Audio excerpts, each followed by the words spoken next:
अस्सलाम वालेकुम, बिस्मिल्लाहिर्रहमानिर्रहीम।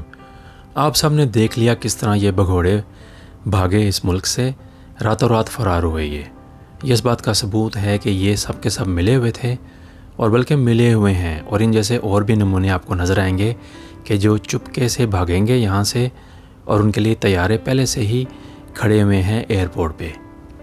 ये है हमारा मुकद्दर, ये है हमारे मुल्क का हाल कि इन्होंने लूट लिया, इन्होंने हमें जलील कर दिया। इन भगोड़ों ने, इन लानतियों ने।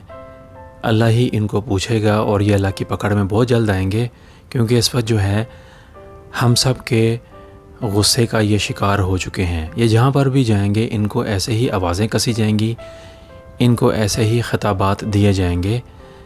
अब तो सबको नज़र आ चुका है कि ये बाहर के मुल्क में बैठकर पूरे मंसूबे बनाते हैं और फिर जो है इनको लाया जाता है और आकर हमारे मुल्क का निज़ाम ख़राब किया जाता है। फिर यहाँ से ये भाग जाते हैं। इनको भागने नहीं देना चाहिए, इनका जो है फ़ैसला सड़कों पर करना चाहिए।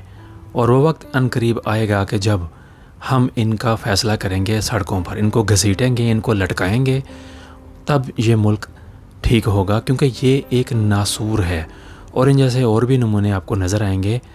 वो फिरते हैं, वो हमारी हुकूमतों में शामिल हैं, वो लोटे हैं और वो सब के सब ज़मीर फ़रोश हैं, गद्दार वतन हैं। और इंशाअल्लाह दुनिया और आखिरत में ज़िल्लत इनका मुकद्दर है, क्योंकि इन्होंने जो हमारे साथ सलूक किया है, जो हमारे मुल्क का हाल किया है, वो अल्लाह ही बेहतर जानता है।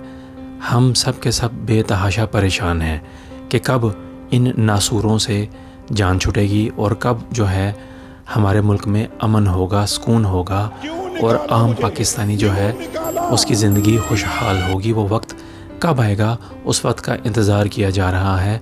इंशाअल्लाह वो वक्त भी बहुत जल्द आएगा जब इन भगोड़ों को घसीट कर मुल्क में लाया जाएगा और इनका जो है फ़ैसला वो सड़कों पर होगा इंशाअल्लाह। यही हमारा कहना है। बाकी अल्लाह ने जो लिख दिया है वही होगा, जो अल्लाह को मंजूर होगा वही होगा। ये हमारा पैगाम है सब के लिए। अल्लाह ताला करम फरमाए हमारे प्यारे मुल्क पर और तमाम पाकिस्तानियों पर करम फरमाए, आमीन। आप सबका शुक्रिया। अस्सलाम वालेकुम वरहमतुल्लाहि वबरकात। उर्दू TV 22 के वीडियोस को पसंद करने का बहुत बहुत शुक्रिया।